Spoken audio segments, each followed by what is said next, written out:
If we have a war in space in the vicinity of the Earth, it will be the one and only.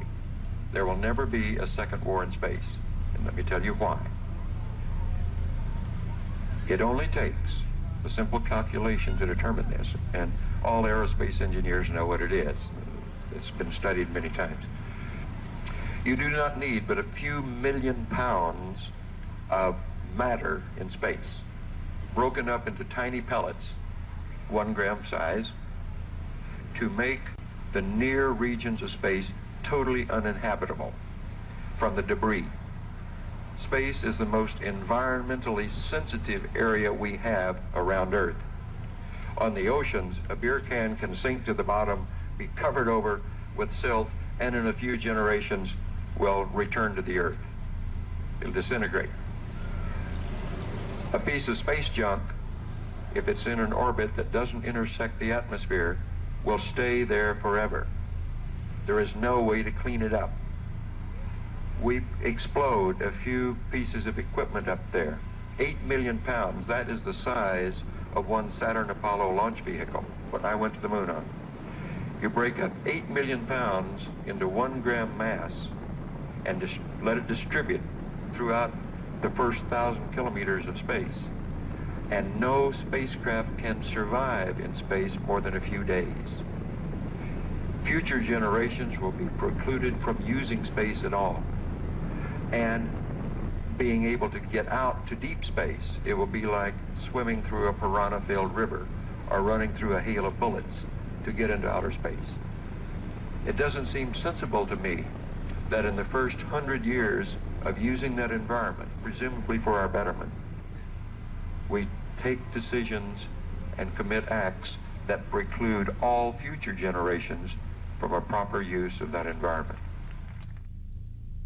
Come to find out today, there are over 110,000 pieces of space junk orbiting the Earth at 18,000 miles an hour.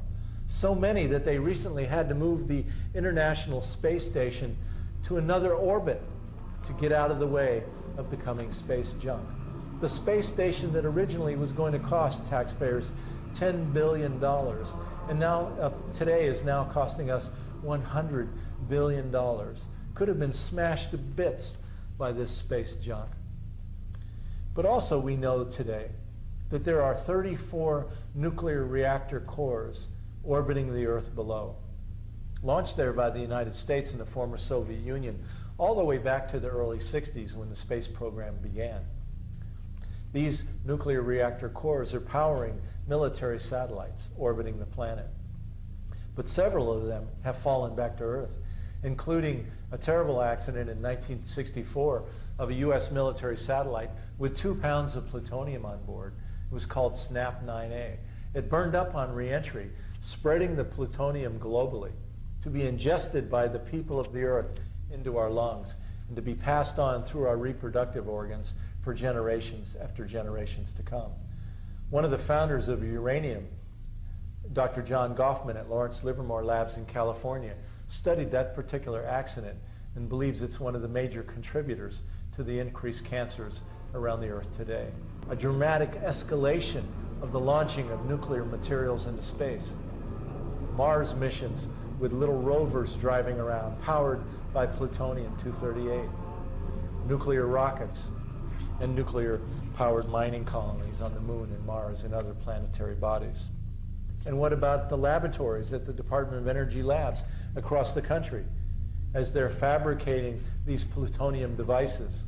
Will we see a growing contamination at these laboratories and amongst the workers? Well, the answer is absolutely yes.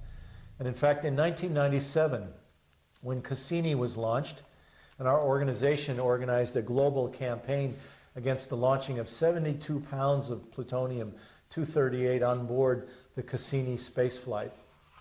We found out that between 94 and 96 at Lawrence Livermore Labs in New Mexico, there were 244 cases of worker contamination reported as they were fabricating the generators for the Cassini mission.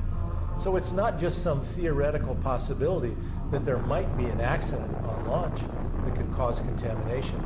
The sheer processing and fabrication of these space devices is killing people already. But if we learned anything from the Challenger and Columbia shuttle accidents, it's that space technology can and does fail. And as we all witnessed on television, that wide debris field as the Columbia burned up on re-entry, this should be a warning to us that launching nuclear power in space could contaminate massive, massive parts of this country or another country on this earth.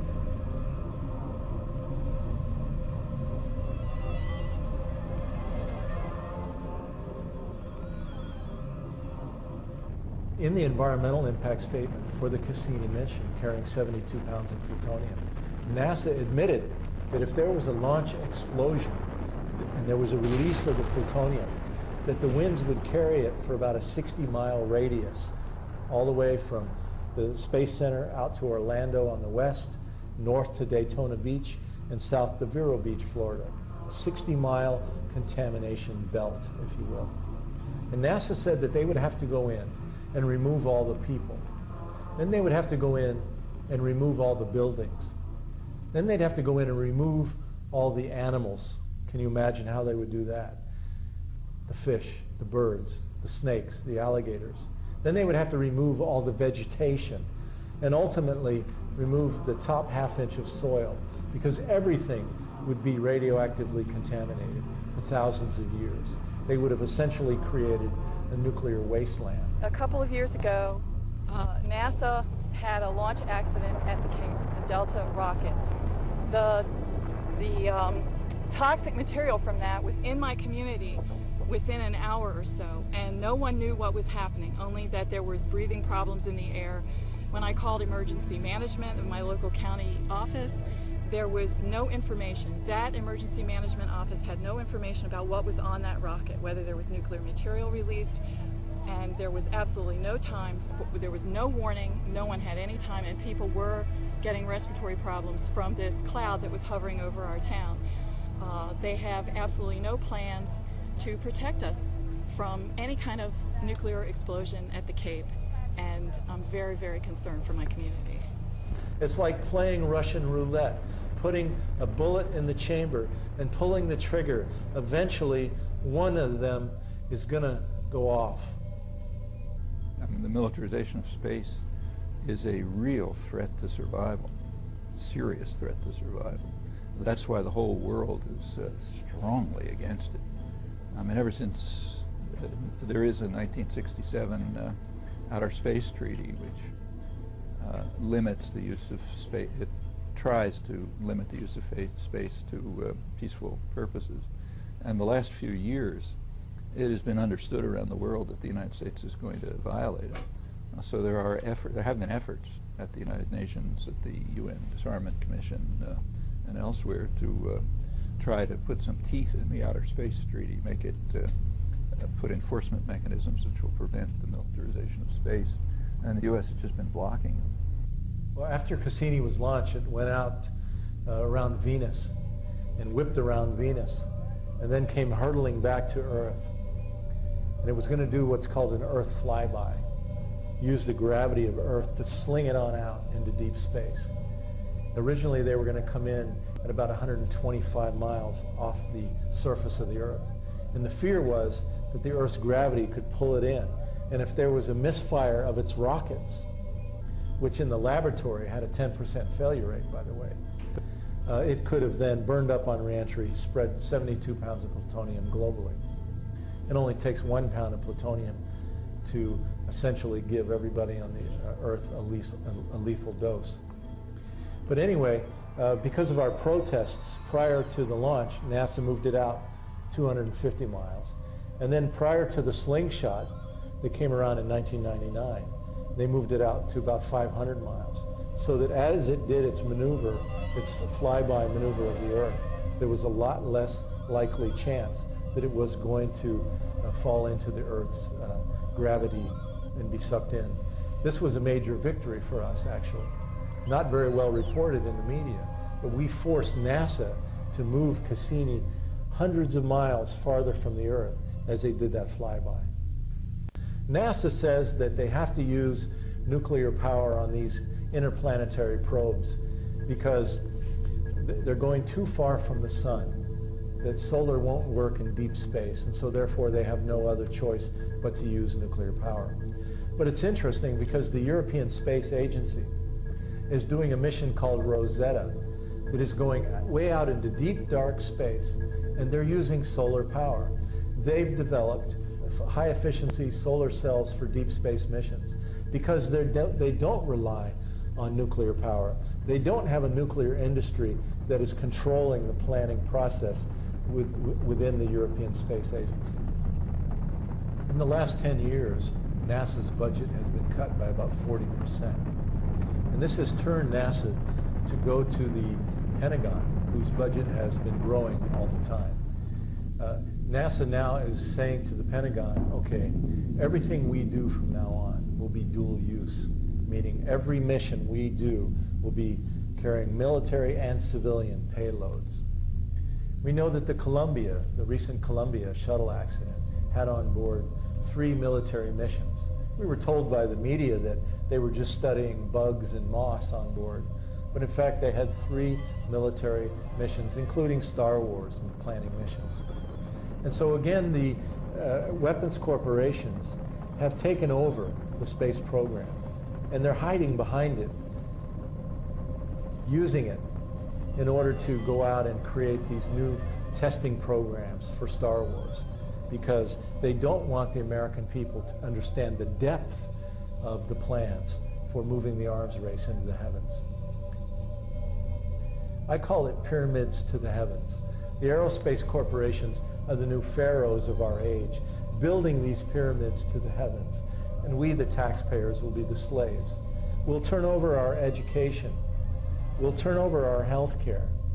We'll turn over our children's future and get very little in return, just like the slaves at the time of the pharaohs. You know, we know there are so many plans that are underway now for space technologies that are secret.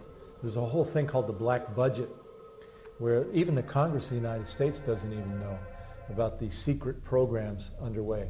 So we're just scratching the surface here with what we understand. But clearly what we understand is frightening, and what we don't know should be even more frightening to us. And in the end, we're told all of this is being done in order to make our lives more secure. But the truth of the matter is, our lives are becoming more insecure because of all these programs and plans. We're making the world more unstable. We're creating more enemies around the world. We're creating new arms races. We're draining the treasury, taking money out of protecting our children's future. All of this is going to make our lives more insecure. Well, just as the corporations have taken control of our government, they've also taken control of the media. The media is now dominated by just literally a handful of multinational corporations. For example, the Chicago Tribune brags that on a given day, 80% of the American people get their information from a Chicago Tribune product, whether it's television, newspaper, internet, radio. And in fact, Secretary of War Donald Rumsfeld was on the board of directors of the Chicago Tribune before Bush appointed him to his current post. So what we have now is these interlocking boards of directorates. The weapons corporations, the pharmaceutical corporations, the banking corporations, the nuclear energy corporations, and the media corporations. It's all the same people. And that's who we're dealing with here in the world today.